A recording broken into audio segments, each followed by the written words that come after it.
chose la plus choquante que j'ai pu voir. Il n'y a pas d'excuse valable à ce geste-là. Pierre Guibert, évidemment un tel comportement est sanctionné. Comment ça se passe ? La fédération a toujours été derrière ses arbitres. Les barèmes disciplinaires ont été augmentés. La sanction de référence est de 6 mois de suspension pour un joueur.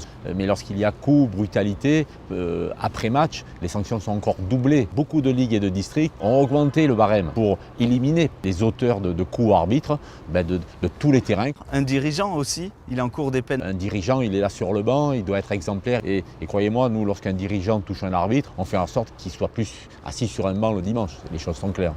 Valérie Berger-Aumont, il existe aussi une sanction pénale. Alors les arbitres, comme toute victime, sont bien sûr protégés par la loi pénale. Mais depuis 2006, une loi est venue leur donner vraiment un vrai statut, en les reconnaissant comme chargés d'une mission de service public. Ils ont une protection pénale plus renforcée et les auteurs de ces infractions bénéficient de condamnations aggravées. Monsieur Dispan, quelles sont les sanctions ?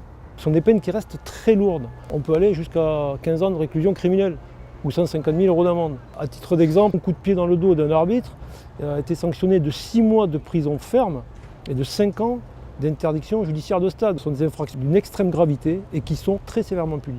Que l'individu soit majeur ou mineur d'ailleurs. Les mineurs sont aussi punis.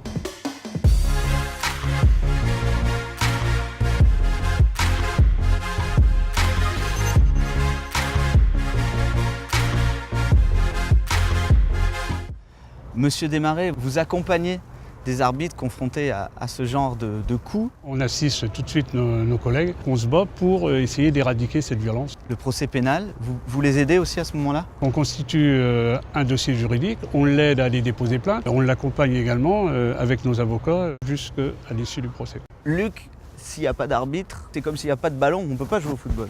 S'il n'y a pas d'arbitre, il n'y a pas de match. Oui, on arrive sur le terrain, les gars, c'est bien, on est 22. Mais est-ce qu'on va réussir à se départager ? On n'y arrivera pas.